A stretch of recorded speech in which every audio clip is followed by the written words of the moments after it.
ஒரு நிமிஷம் இதை கற்பனை செஞ்சு பாருங்க. உங்க 16 வருஷ வாழ்க்கைய, உங்க ஒட்டுமொத்த இளமையையும் ஒரு மாபெரும் ஆன்மீக குருவுக்காக அர்ப்பணிக்கிறீங்க. ம் அதாவது ஒரு முழுமையான சரணடைதல்னு சொல்லலாம். ஆமா ஆமா. அவருக்காகவே சாப்பிடுறீங்க, அவருக்காகவே உறங்குறீங்க.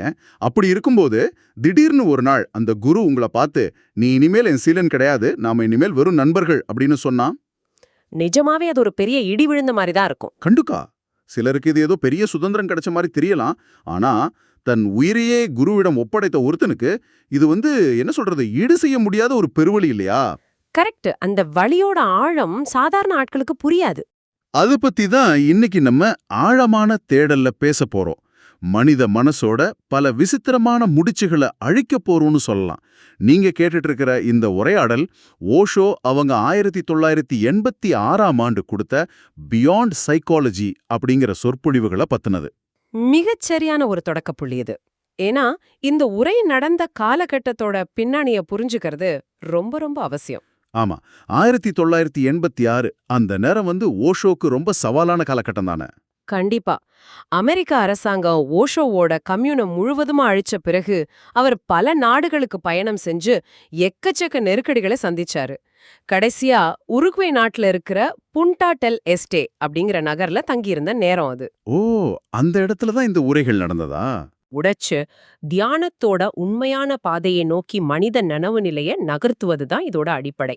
இது கேட்டுட்டு இருக்கிறவங்களுக்கு ஒரு நிமிஷம் தோணலாம், எனக்கும் இந்த 86ல நடந்த விஷயத்துக்கும் என்ன சம்பந்தம் அப்படின்னு. சாதாரணமா அப்படி தோணுவது இயல்புதான். ஆனா அங்கதான் விஷயமே இருக்கு. ஒரு குருவுக்கும் சீடனுக்கும் இடையிலான உறவு, எதிர்பார்ப்புகளுக்கு பின்னாடி இருக்கிற மனித ஈகோ, அப்புறம் தலைவர்கள் மேல மக்கள் வைக்கிற மாயான பிம்பங்கள், இது எல்லாத்தையும் ஓஷோ இந்த உரையில அப்படியே உரிச்சு காட்டுறாரு. ரொம்ப சரியா சொன்னீங்க. மனித மனசோட இருண்ட பக்கங்களை வெளிச்சம் போட்டு காட்டுற மாதிரி இருக்கும் இந்த உரை. சரி, நான் முதல்ல கேட்ட அந்த கேள்விக்கே வருவோம். தன் ஷீடர்களை பார்த்து, நீங்கள் இனி என் ஷீடர்கள் இல்லை, நண்பர்கள் அப்படின்னு ஓஷோ சொன்னார் இல்லையா? இது அந்த ஷீடர்கள் மத்தியில எப்பேற்பட்ட ஒரு உளவியல் தாக்கத்தை ஏற்படுத்துச்சு? அது அவங்களுக்குள்ள ஒரு மிகப்பெரிய பூகம்பத்தையே உருவாக்குச்சுன்னு தான் சொல்லணும். இத ஓஷோ விவேக் அப்படிங்கிற தன்னுடைய நெருக்கமான சீடரோட உதாரணம் மூலமா விளக்குறாரு. விவேக், அவர் ரொம்ப வருஷமா ஓஷோ கூடவே இருந்தவர் தானே? ஆமா, விவேக்குக்கு 20 வயசு இருக்கும்போது இருந்து கடந்த 16 வருஷமா ஓஷோவுக்கு நிழல் போல சேவை செஞ்சவர் அவரு. அவரை போன்ற உண்மையான சீடர்களுக்கு தங்கள் குரு தங்களை நண்பர்கள்னு கூப்பிட்டது ஒரு பேரிழப்பா தான் இருந்துச்சு. அது ஏன் அப்படி? நண்பன்னு கூப்பிடுறது ஒரு வகையில சமத்துவத்தை காட்டுது இல்லையா? வெளியில இருந்து பார்க்க அப்படி தெரியும். ஆனா ஒரு சீடரா இருக்கிறதுல உள்ள அந்த அர்ப்பணிப்போட ஆனந்தம் அவங்களுக்கு தான் தெரியும். நண்பன் அப்படிங்கிற வார்த்தை அந்த ஆனந்தத்தையே மொத்தமா பறிச்சிட்ட மாதிரி அவங்க ஃபீல் பண்ணாங்க. ஓஹோ, இத நான் நம்ம சாதாரண நடைமுறை வாழ்க்கையோட ஒப்பிட்டு பார்க்கறேன். இது எப்படி இருக்குன்னா, ஒரு பெரிய கம்பெனில பல வருஷமா ராப்பகலா நீங்க உழைக்கிறீங்க. ம் உங்களோட முழு உழைப்பையும் குட்டுறீங்க. ஆமா, அந்த கம்பெனியோட ஒவ்வொரு வளர்ச்சியிலயும் உங்க ரத்தம் இருக்கு. திடீர்னு ஒரு நாள் மேனேஜ்மெண்ட் உங்களை கூப்பிட்டு ஒரு பெரிய ப்ரொமோஷன் கொடுக்கறதா சொல்லிட்டு, ஆனா உண்மையில எந்த பவரும் கொடுக்காம, கரெக்ட், இது வரைக்கும் நீங்க விரும்பி செஞ்ச பொறுப்புகளை எல்லாம் பிடுங்கிட்டு அதிகாரமே இல்லாத ஒரு வெற்று பதவிய, அதாவது ஒரு டைட்டில் பம்ப் மட்டும் கொடுத்தா எவ்வளவு விரக்தியா இருக்குமோ அப்படி ஒரு மனநிலை தான் இது. ரொம்ப அழுமையான உதாரணம். விவேக் போன்ற உண்மையான தேடலோட இருந்தவங்களுக்கு அது அப்படிதான் வலிச்சுது. ஆனா எனக்கு ஒரு சந்தேகம், எல்லாவற்றையும் உணர்ந்த ஒரு குரு தம் மேல உயிரே வச்சிருக்கிற சீடர்களை ஏன் அப்படி ஒரு வார்த்தை சொல்லி காயப்படுத்தணும்? இதுக்கு பின்னாடி ஏதோ பெரிய வியூகம் இருக்கும்னு தோணுது. கண்டிப்பா இருக்கு. இது ஒரு மிக முக்கியமான உளவியல் வியூகம். அவர் விவேக் போன்ற உண்மையான சீடர்களை காயப்படுத்தணும் அப்படிங்கிறதுக்காக இதை செய்யல. வேற யாருக்காக செஞ்சாரு? எந்த ஒரு பெரிய ஆன்மீக இயக்கமா இருந்தாலும் சரி, உண்மையா தேடல் உள்ளவங்களை விட ஆக்சிடென்டலா, அதாவது விபத்தா சேர்றவங்க தான் அதிகம்.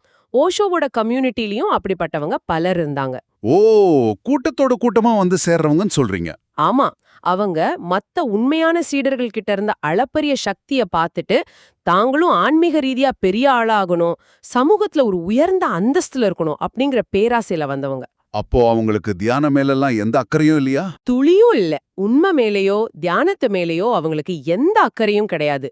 குருவோட பக்கத்துல இருக்கிறதையே ஒரு பெரிய பதவியா அவங்களோட ஈகோ நினைச்சுது. அந்த ஈகோவை உடைக்க தான் ஓஷோ இந்த வியூகத்தை கையாண்டாரு. ஆஹா, அப்போ சீடன் அப்படிங்கிற போர்வையில ஒளிஞ்சுகிட்டு இருந்த அந்த ஈகோ பிடிச்ச ஆட்களை அடையாளம் கண்டுபிடிக்க வீசப்பட்ட ஒரு வலை தான் இந்த நண்பன் அப்படிங்கிற அறிவிப்பா? 100க்கு 100 உண்மை. தீர்த்தா அப்படிங்கிற ஒருத்தர் இதற்கு ஒரு சிறந்த உதாரணம். தாங்களும் குருவுக்கு சமமானவங்க அப்படின்னு உலகத்துக்கு காட்டிக்கொள்ள அவர் 15 வருஷமா காத்துக்கிட்டு இருந்தாரு. 15 வருஷமாவா? அப்போ உள்ளுக்குள்ள அவங்களுக்கு குரு மேல பக்தியே இல்லையே. இல்ல, உள்ளூர ஓஷோ மேல ஒருவிதமான கோபத்திலையும் ரகசிய பொறாமையிலையும் தான் இயங்கிக்கிட்டு இருந்தாங்க. நாம இனி நண்பர்கள்னு ஓஷோ அறிவிச்ச மறுகணமே இந்த போலியான மனிதர்களோட ஈகோ திருப்தி அடைஞ்சிருச்சு. அப்படா, நம்மளும் ஓஷோவும் ஒன்னாயிட்டோன்னு சந்தோஷப்பட்டிருப்பாங்க போல. கரெக்டா சொன்னீங்க. பாத்தீங்களா, ஓஷோவே சொல்லிட்டாரு, நாங்களும் அவரும் சரிசமம்னு சந்தோஷமா சொல்லிக்கிட்டே கம்யூனை விட்டு விலகி போயிட்டாங்க. ஆனா விவேக் போன்ற உண்மையான சீடர்கள் மட்டும்தான் கண்ணீர் விட்டாங்க. இதுல இருந்து என்ன புரியுதுன்னா, மனிதனோட ஈகோ ஜெயிக்குதுன்னு அவங்க நினைக்கும்போது உண்மையில அவங்களோட ஆன்மீக தேடல் படுதோல்வி அடையுது இல்லையா? ரொம்ப ஆழமான உண்மை அது. ஈகோ ஜெயிக்கும்போது மனிதன் தோற்கிறான். ஆனா அந்த போலியான மனிதர்களோட ஈகோ வெறும் ஆன்மீக வட்டத்துக்குள்ள மட்டும் இல்ல, பொதுமக்களோட எதிர்பார்ப்புகளையும் தான் அது பிரதிபலிச்சிருக்கு. ஏன்னா அவங்க விலகுனதுக்கு ஈகோ மட்டும் காரணம் கிடையாதுன்னு படிச்சேன். ஆமா, வேற சில எதிர்பார்ப்புகளும் அவங்களுக்குள்ள இருந்துச்சு. அமெரிக்க அரசாங்கம் கம்யூனை அழிச்சப்போ ஓஷோ ஏதோ சிறையோட சுவர்களை எல்லாம் உடைச்சுக்கிட்டு மாயாஜலங்கள் செஞ்சு வெளியே வருவார்னு அவங்க எதிர்பார்த்திருக்காங்க. கரெக்டா? ஆமா ஆமா, அப்படி ஏதோ மேஜிக் நடக்கும்னு தீவிரமா நம்புனாங்க. அது நடக்காததால இவருக்கு எந்த சக்தியும் இல்லைன்னு சொல்லி கோபப்பட்டாங்க. இப்போ நான் இத சாதாரண மக்களோட கோணத்துல இருந்து கேக்குறேன். பல ஆயிரம் பேரை வழி நடத்துற ஒரு தலைவர் ஒரு இக்கட்டான சூழ்நிலையில ஏதாச்சும் ஒரு மேஜிக் பண்ணி தங்களை காப்பாத்துவாருன்னு மக்கள் நினைக்கிறது இயல்புதானே. நம்ம புராணங்களும் அதைத்தானே நமக்கு சொல்லி கொடுத்துருக்கு. நீங்க சொல்றது நியாயம்தான். மக்கள் அப்படி எதிர்பார்க்கறதும் இயல்புதான். ஆனா அது அவங்களோட பொறுப்பற்ற தன்மையே காட்டுதுன்னு ஓஷோ சொல்றாரு. பொறுப்பற்ற தன்மைனா எப்படி? ஓஷோ பலமுறை சொல்லியிருக்காரு, நான் அற்புதங்கள்லயோ மாயாஜாலங்களையோ நம்பிக்கை கொண்டவன் இல்லை அப்படின்னு. இந்த மாயாஜாலங்களை எதிர்பார்த்து வர்றவங்க தங்களுக்குள்ள எந்த மாற்றத்தையும் தேட மாட்டாங்க. வெளியில யாரோ ஒருத்தர் மாயாஜாலம் பண்ணி நம்ம பிரச்சனையை தீர்க்கணும்னு நினைக்கிறாங்க. கரெக்ட். அவங்க வெறும் சோம்பேறிகள்னு தான் சொல்லணும். இங்கதான் ஓஷோ உண்மையான அற்புதம்னா என்ன அப்படிங்கறத உளவியல் ரீதியா ரொம்ப அழகா விளக்குறாரு. அப்போ உண்மையான அற்புதம்னு அவர் எதை சொல்றாரு? சிறையோட சுவர்களை உடைக்கிறதோ சங்கிலிகளை அறுக்கிறதோ அற்புதம் கிடையாது. சிறையில இருந்த அந்த 12 நாட்கள்ல மனித உணர்வுகள்ல அங்கிருந்த அதிகாரிகளோட நனவு நிலையில அவர் ஏற்படுத்தின தாக்கம் தான் உண்மையான அற்புதம். கொஞ்சம் இருங்க. அப்போ நீங்க சொல்றது சினிமாவுல காட்டுற மாதிரி இடியும் மின்னலும் வர்றது மேஜிக் இல்ல. கொடூரமான ஒரு சிறைச்சாலையில எந்த விதமான சலனமும் இல்லாம பதற்றமும் இல்லாம ஒரு மனிதன் அமைதியா இருக்கிறதே மிகப்பெரிய மேஜிக்னு சொல்றீங்களா? ஆமா, முழுமையான அமைதி. அந்த 12 நாட்கள்ல அங்க நடந்த விஷயங்களை கேட்டா நீங்களே ஆச்சரியப்படுவீங்க. அப்படி என்ன நடந்துச்சுங்க? சிறை அதிகாரிகள், அங்க வேலை பார்த்த செவிலியர்கள்லாம் அவருக்கு தங்களோட சொந்த அறையையே ஓய்வெடுக்க கொடுத்தாங்க. அவர் அந்த சிறையை விட்டு போகும்போது அந்த 6 செவிலியர்களும் ஒரு பெண் மருத்துவரும் கண்ணீர் விட்டு அழுதாங்க. நிஜமாவா? சிறைச்சாலையில வேலை பார்க்கறவங்க அழுதாங்களா? ஆமா, நீங்க இங்க வந்த 3 நாட்கள்ல எங்க ஒட்டுமொத்த சூழ்நிலைய மாத்திட்டீங்க. ஒரு ஜெயில் மாதிரி இருந்த இந்த இடம் இப்போ ஒரு தியானமயம் மாதிரி மாறிடுச்சுன்னு அவங்க சொன்னாங்க. வாவ், அவரோட பிரசன்ஸ் அந்த இடத்தை அப்படியே மாத்திருக்கு. அது மட்டும் இல்ல, கிரீட் சிறையோட தலைமை அதிகாரி ஒருத்தர் இருந்தாரு. ஓஷோ தன்னோட அறையில இருந்த நாற்காலியில 7 மணி நேரம் எந்த அசைவும் இல்லாம அமைதியா உட்கார்ந்திருந்தத பார்த்து அவர் ரொம்ப வியந்துட்டாரு. 7 மணி நேரமா?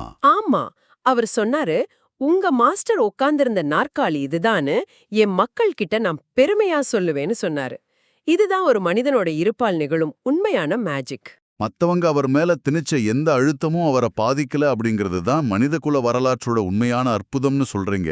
இத கேட்கும்போதே ரொம்ப ஆச்சரியமா இருக்கு. கண்டிப்பா. ஆனா இத புரிஞ்சுக்கிற பக்குவம் அந்த போலியான சீடர்களுக்கு இல்ல. அதுதான் பரிதாபம். நம்ம மனசுல இருக்கிற மாயையான எதிர்பார்ப்புகள் உடைக்கப்படும்போது நாம அந்த தலைவரை புரிஞ்சுக்கிறதுக்கு பதிலா அவர் மேல வன்மத்தை காக்குறோம். கரெக்ட். தங்களோட ஏமாற்றத்தை கோபமா வெளிப்படுத்தினாங்க. அந்த மாயாஜாலங்களை எதிர்பார்த்து ஏமாந்த போலியான சீடர்களும் அதையே தான் செஞ்சாங்க. அவர் எந்த மேஜிக்கும் பண்ணாததால அவர் ஒரு ஏமாற்றுக்காரர்னு முத்திரை குத்தி பொருளாதார ரீதியான குற்றச்சாட்டுகளை எல்லாம் வைக்க ஆரம்பிச்சாங்க இல்லையா? ஆமா, அது ரொம்ப மோசமான ஒரு குற்றச்சாட்டு. நான் கூட கேள்விப்பட்டேன், ஆஸ்திரேலியாவை சேர்ந்த ஒரு தம்பதி தங்களோட உழைப்பை கொண்டு தான் ஓஷோ பல ரோல்ஸ் ராய்ஸ் கார்களை வாங்கினாருன்னு ஒரு புத்தகமே எழுதியிருக்காங்கன்னு. ஆமா ஆமா, அப்படி ஒரு புத்தகம் வந்துச்சுதான். தங்களோட ஆன்மீக தோல்விக்கான பழிய இப்படி ஒரு குரு மேல போடுற இந்த மனநிலைய நாம எப்படி புரிஞ்சுக்கிறது? இது மனித மனசோட இன்னொரு தற்காப்பு முறை. அதாவது டிஃபென்ஸ் மெக்கானிசம்னு உளவியல்ல சொல்வாங்க. கம்யூன் எந்த பணத்தையும் உற்பத்தி செய்யல, அது பணத்தை உறிஞ்சிக்குச்சு அப்படிங்கிற யதார்த்தமான பொருளாதார விளக்கத்தை ஓஷோ இங்க முன்வைக்கிறாரு. பணத்தை உறிஞ்சிக்குச்சுன்னா எப்படி? ஒரு தரிசு நிலத்துல மக்கள் வீடுகள் கட்டினாங்க, சாலைகள் போட்டாங்க, அணை கட்டினாங்க. இதுக்கெல்லாம் பணம் செலவாச்சே தவிர அங்கிருந்து எந்த வருமானமும் வரல. அது ஒன்றும் ஒரு வியாபார நிறுவனம் கிடையாது. ஆமா, அது ஒரு கம்யூனிட்டி ஸ்பேஸ் மாதிரி தானே. அப்ப அந்த கார்கள் எல்லாம் எப்படி வந்துச்சு? உண்மையில ஓஷோ எழுதின 400 புத்தகங்கள் பல உலக மொழிகள்ல மொழிபெயர்க்கப்பட்டுச்சு. அது மூலமா கிடைச்ச மில்லியன் கணக்கான டாலர் ராயல்டி பணத்தை தான் கம்யூனுக்காக முழுமையா செலவு செஞ்சாங்க. அவர் நினைச்சிருந்தா அந்த பணத்துல அவரே எத்தனை கார்களை வேணாலும் வாங்கியிருக்கலாம். ஆனா அவர் அதை செய்யல. ஓஹோ, அதாவது அந்த 200 மில்லியன் டாலர் முதலீடு அப்படிங்கிறது ஓஷோவோட புத்தகங்கள் மூலமாவும் அவரை நேசிச்ச உலகங்களும் உள்ள மக்கள் அனுப்புன நன்கொடைகள் மூலமாவும் வந்ததுதான். ஆமா, துல்லியமா அதுதான் உண்மை. ஆனா கம்யூன்ல இருந்தவங்க தாங்கள் தான் அந்த பணத்தை உருவாக்கணும்னு ஒரு கற்பனையான பிம்பத்தை உருவாக்கிட்டாங்க. இது எந்த அளவுக்கு ஒரு உளவியல் முரண்பாடு பாருங்க. தன்னோட தப்ப மறைக்க அடுத்தவங்க மேல பழி போடுறது மனித இயல்பு தானே. கண்டிப்பா. தங்களோட சொந்த பேராசையும் தங்களுக்குள் இருக்கிற குறைகளையும் நேருக்கு நேர் எதிர்கொள்ள தைரியம் இல்லாதவங்க அதை எப்படி ஒரு குருவோட மேல சுமத்திட்டு தப்பிக்க பாக்குறாங்க அப்படிங்கிறது இதுல அப்பட்டமா தெரியுது. நிச்சயமா. இங்க நாம இன்னொரு முக்கிய முரண்பாட்டையும் ஆழமா கவனிக்கணும். ஷீலா, சாந்தி பி போன்றவங்க கம்யூன்ல இருந்தப்போ 200 மில்லியன் டாலர்களை கையாண்டவங்க. அந்த பவர் அவங்கள என்ன வேணாலும் செய்ய தூண்டிருக்கும். ஆமா. ஆனா அவங்க கம்யூனை விட்டு வெளியேறி சிறைக்கு போனப்போ வெறும் 2 மில்லியன் டாலர் பெயில் தொகையை கட்டக்கூட வழியற்ற நிலையில தான் இருந்தாங்க. நிஜமாவா? அவ்வளோ பணத்தை கையாண்டவங்களால 2 மில்லியன் கூட கட்ட முடியலையா? அதான் உண்மை. இதோட அர்த்தம் என்ன? பணம் அவங்கள தேடி வரல. ஓஷோவுக்காக வந்த பணம் கம்யூனுக்காகவே செலவிடப்பட்டுச்சு அப்படிங்கறது இது சந்தேகத்துக்கு இடமில்லாம காட்டுது. ஆனா மனித ஈகோ இதெல்லாம் ஏத்துக்காது. இந்த மாதிரி மனிதர்களோட எதிர்பார்ப்புகள், பொறாமை, பணவெறி, பழிகள் இது எல்லாத்திலிருந்து தப்பிக்க ஓஷோ எடுத்த அடுத்த அதிரடி முடிவு தான் உண்மையிலே என்ன ரொம்ப யோசிக்க வைக்குது. எந்த முடிவு சொல்றீங்க? உடைகளை மாத்துனதையா? ஆமாங்க, அவர் சிகப்புடைகள் அணியறது, மாலா அணியறது போன்றவற்றை இனி கட்டாயம் இல்ல அப்படின்னு அறிவிச்சிட்டாரு. அதாவது தன்னை சுற்றி உருவாக்கப்பட்ட ஒரு மதத்தோட அடையாளங்களையே அவர் வேரோடு கலைச்சிட்டாரு. அது ரொம்ப தைரியமான ஒரு முடிவு. ஆனா எனக்கு என்ன தோணுதுன்னா, ஏன் மனிதர்கள் இப்படிப்பட்ட யூனிஃபார்ம்களையும் மத அடையாளங்களையும் இவ்வளவு வெறித்தனமா புடிச்சுக்கிறாங்க? ஓஷோ அதை ஏன் பிடுங்கி எறிஞ்சாரு? மனிதர்களுக்கு மதம் அல்லது சீருடை அப்படிங்கிறது எப்பவுமே ஒரு வசதியான மறைவிடம். இத ஒரு அவுட் சோர்சிங் ஆஃப் ரெஸ்பான்சிபிலிட்டின்னு சொல்லலாம். பொறுப்பை மத்தவங்க மேல தள்ளி விடுறதுன்னு சொல்றீங்களா? கரெக்ட். நான் சன்னியாசி உடை அணிஞ்சிட்டேன், கழுத்துல மாலா போட்டுட்டேன், இனிமேல் எனக்கு ஞானம் கிடைக்க செய்ய வேண்டியது முழுமையா குருவோட பொறுப்பு, நான் எதுவும் செய்ய தேவையில்லைன்னு மக்கள் நம்ப தொடங்கிட்டாங்க. ஓ, உடை போட்டா ஞானம் வந்துரும்னு ஒரு குருட்டு நம்பிக்கை. ஆமா, இது ஆன்மீக பாதையில ஒரு தேவையற்ற சுமை. மனிதர்கள் சுயமாக சிந்திக்காம ஒரு மந்தைய போல செயல்பட இந்த உடைகள் காரணமா இருந்துச்சு. இந்த சுமையை இறக்கி வைக்கவே ஓஷோ அப்படி ஒரு முடிவை எடுத்தாரு. ரொம்ப தெளிவான முடிவு அது.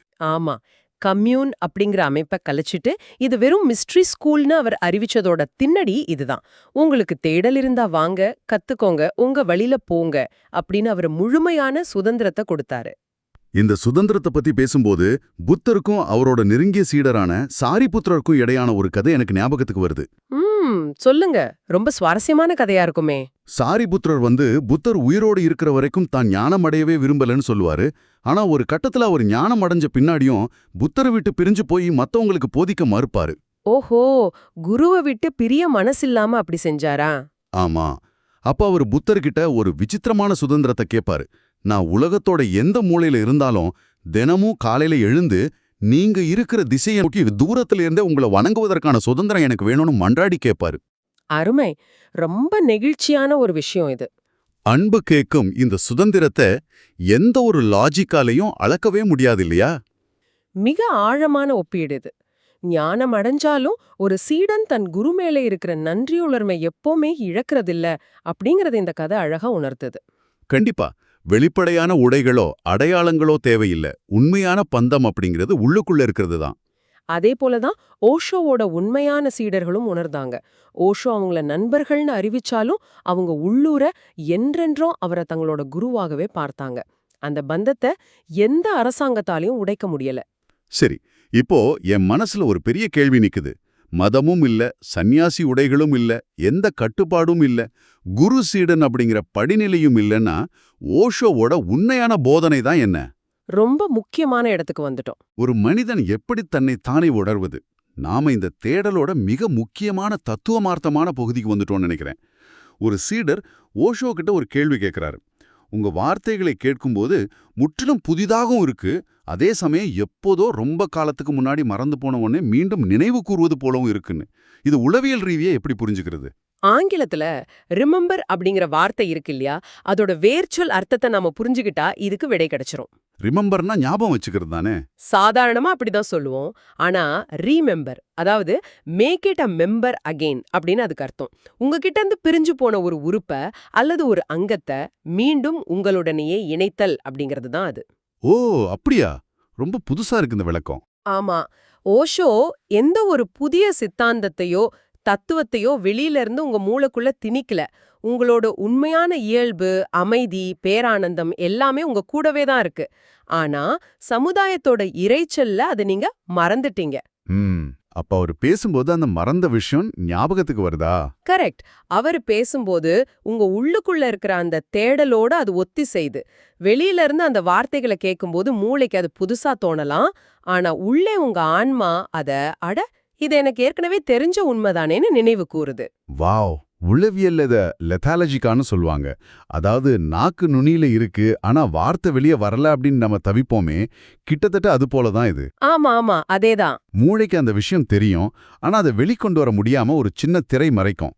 இதுக்கு ஓஷோவே தன்னுடைய நடைமுறை வாழ்க்கையிலிருந்து ஒரு அருமையான உதாரணத்தை சொல்றாரு. கீதா அப்படிங்கிற பொண்ணோட உதாரணம் தானே? கரெக்ட். அவருக்கு தனக்கு கீழ் வேலை செய்யும் கீதா அப்படிங்கிற பெண்ணோட பெயர் அடிக்கடி மறந்து போயிடுமா.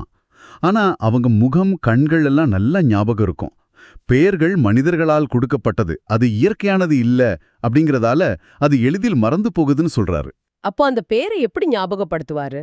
கண்களை மூடிக்கிட்டு ஏ முதல் இசட் வரை ஆங்கில எழுத்துக்களை ஒவ்வொன்னா சொல்லி பாப்பாராம். ஜி வந்ததும் அந்த அகராதி தொடர்பு மூலமா கீதா அப்படிங்கிற பேரு சட்டுன்னு ஞாபகம் வந்துடுமா. ரொம்ப சுவாரஸ்யமா இருக்கே. அல்லது பகவத்கீதைய கிருஷ்ணனோடு தொடர்பு படுத்தி அந்த பெண்ணை பார்த்ததும் கிருஷ்ணா அப்படின்னு மனசுக்குள்ள சொல்லி அதன் மூலமா கீதா அப்படிங்கிற பெயரை நினைவுல வச்சுக்குவாராம். ஒரு சாதாரண விஷயத்துல கூட அவர் எப்படி உளவியலை பயன்படுத்துறாரு பாருங்க. அது ஒரு மிக சிறந்த உளவியல் அணுகுமுறைன்னு தான் சொல்லணும். ஏன் தெரியுமா? நாக்கு நுனியில வார்த்தை இருக்கு, ஆனா வெளியே வரலன்னு சொல்லும்போது நாம ரொம்ப பதற்றம் அடைவோம், அதாவது டென்ஷன் ஆகும். ஆமா, ஐயோ வரலையே வரலையேன்னு மண்டையை உடைச்சுப்போம். நாம எவ்வளவுக்கு எவ்வளவு முக்குறோமோ அந்த வார்த்தை அவ்வளோ ஆழமா உள்ளே போயிடும். அந்த பதற்றமே அந்த வார்த்தை வெளியே வராம தடுத்து ஒரு இருப்பு திரையா மாறிடும். ஆனா நம்ம ரிலாக்ஸ் ஆகும்போது, நாம அந்த முயற்சியை கைவிட்டுட்டு ரிலாக்ஸ் ஆகும்போது, உதாரணமா ஒரு தோட்டத்துக்கு போய் செடிகளுக்கு தண்ணீர் ஊற்றும் போதோ அல்லது வேறு ஏதோ ஒரு சிந்தனையில ஆஸ்வாசமா இருக்கும்போதோ எந்த பதற்றமும் இல்லாம அந்த வார்த்தை சட்டன்னு நினைவுக்கு வரும். தியானமும் அப்படிதான். தியானமுமா? எப்படி? ஓஷோவோட வார்த்தைகளும் அப்படிதான் வேலை செய்யுது.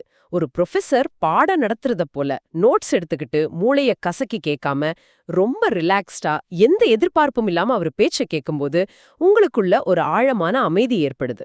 ஓஹோ, அந்த அமைதியில தான் அந்த உண்மையான சுபாவம் வெளிப்படுது இல்லையா? ஆமா, அந்த அமைதியில உங்களுக்குள்ள பல ஜென்மங்களா உறங்கிக் கொண்டிருக்கும் அந்த உண்மை எந்த பதற்றமும் இல்லாம விழித்தெழுகிறது. அதாவது உண்மையை நம்ம எங்கேயோ இமயமறைக்கு போய் புதுசா தேடி போக வேண்டாம். நம்ம ரிலாக்ஸ் ஆனா போதும், உள்ள இருக்கிற உண்மை தானா வெளியே வரும். ரொம்ப அருமையான ஒரு விளக்கம். கண்டிப்பா, இதுதான் உண்மையான தியானம். இந்த ஆழமான உரையாடலோட இறுதி பகுதிக்கு நம்ம வந்துட்டோம். இதுவரை நம்ம பேசின உளவியல் மற்றும் தத்துவங்களோட உச்சகட்டமா ஓஷோ ஒரு விஷயத்த முன்வைக்கிறாரு. பல நூற்றாண்டுகளா உலக மதங்கள் பாவம், அதாவது சின் அப்படிங்கிற வார்த்தையை எப்படி கொச்சைப்படுத்தி மக்களை பயத்துல உரைய வச்சிருக்கு அப்படிங்கறத பத்தி ஒரு புதிய பார்வையை தர்றாரு. ஆம், இது ரொம்ப ரொம்ப முக்கியமான ஒண்ணு. மதங்கள் பாவம் அப்படிங்கிற வார்த்தைய ஒரு தார்மீக குற்றமா, கடவுளுக்கு எதிரான செயலா, நரகத்துக்கு அழைச்சிட்டு போற வழியா சித்தரிச்சுட்டாங்க. ஆனா ஓஷோ அதுக்கு என்ன விளக்கம் தர்றாரு? சின் அப்படிங்கிற வார்த்தையோட ஆதி அர்த்தம் என்ன தெரியுமா? மறந்து போதல் அப்படிங்கிறது மட்டுமே, அதாவது forgotten. மறந்து போதலா? அப்போ பாவம்னா நாம ஏதோ தப்பு பண்றது இல்லையா? இல்ல, நீங்க யார், உங்களோட உண்மையான ஆன்ம சுபாவம் என்ன அப்படிங்கறத நீங்க மறந்து போய் இந்த உலகத்தோட மாயையான ஆசைகள்ல உழன்று வாழ்றதே ஒரே பாவம். அதுக்காக எந்த கடவுளும் உங்களை தண்டிக்க போறதில்ல, உங்களை நீங்களே தண்டிச்சுக்கிறீங்க. வாவ், ரொம்ப வித்தியாசமான பார்வை இது. ஆக பாவம் அப்படிங்கறது மறந்து போதல்னா, புண்ணியம் அல்லது ஞானம் அப்படிங்கிறது உங்களை நீங்க நினைவு கூர்வது, அதாவது ரிமெம்பரிங் மட்டுமே. இதை விட ஆழமான, அதே சமயம் எளிமையான ஒரு விடுதலைய எந்த மதமும் வழங்கிட முடியாது. உங்களை நீங்க மறந்து போவதே பாவம், உங்களை நீங்க மீண்டும் நினைவு கூர்வதே ஞானம். எவ்வளவு பெரிய ஆழமான உண்மை இது. இதை தீவிரமான கேட்டுக்கிட்டு இருக்கிற உங்ககிட்ட இந்த தேடலோட முடிவா ஒரு புதிய சிந்தனையை நான் விதைக்க விரும்புறேன். சொல்லுங்க. உண்மையான ஞானம் அப்படிங்கிறது நமக்கு ஏற்கனவே உள்ளே தெரிஞ்சத நமது தூய்மையான இயல்பை நினைவுகூறுதல் மட்டும்தானே. ஆமா, உள்ளுக்குள்ள இருக்கிறத கண்டுபிடிக்கிறது தான். அப்படி இருக்கும்போது ஏன் இந்த சமூகம் நாம பிறந்ததிலிருந்து நீ ஒரு இன்ஜினியர், நீ இந்த ஜாதி, நீ இந்த மதம், நீ ஒரு வெற்றியாளர், நீ ஒரு தோல்வியாளர் அப்படின்னு புதுசா அடையாளங்களை நம்ம மேல திணிக்கிறதுக்காக இவ்வளவு நேரத்தையும் ஆற்றலையும் செலவு செய்யுது? ரொம்ப நியாயமான கேள்வி. வெளியிலிருந்து சேர்க்கப்படும் இந்த போலியான அடையாளங்கள் எல்லாமே உள்ளே இருக்கும் உண்மையை நாம நினைவு கூற விடாம தடுக்கிற சூழ்ச்சிதானா? இதை நீங்க தனியா உட்காந்து கொஞ்சம் ஆழமா யோசிச்சு பாருங்க. கண்டிப்பா, இது எல்லாரும் யோசிக்க வேண்டிய ஒரு விஷயம். இவ்வளவு நேரம் கேட்டதுக்கு ரொம்ப நன்றி. இந்த Tamil voice reads channel monetisation இல்லாம தான் நடக்குது. இந்த ஆடியோ புத்தகம் உங்களுக்கு பயன் தருது என்று நினைத்தால் இந்த முயற்சி தொடர்ந்து போக உங்க ஆதரவு மிகவும் உதவும். என்னுடைய இந்த முயற்சிக்கு நன்கொடை அளிக்க விருப்பம் இருந்தால் டிஸ்கிரிப்ஷன்ல கொடுக்கப்பட்டுள்ள UPI ஐடி மூலம் வழங்கலாம். உங்களால் முடிந்த அளவு போதும். சிறிய ஆதரவும் பெரிய உதவிதான். இந்த வீடியோ உங்களுக்கு பயனுள்ளதாக இருந்தால் சப்ஸ்கிரைப் பண்ணுங்க. மற்றவர்களுக்கும் பகிர்ந்து கொள்ளுங்கள். இந்த கருத்துக்கள் அவர்களுக்கும் தேவையாக இருக்கலாம். லைக் பண்ணுங்க. உங்க கருத்துக்களை காமெண்ட்ல பகிருங்க. மனப்பூர்வமான நன்றி. நன்றி.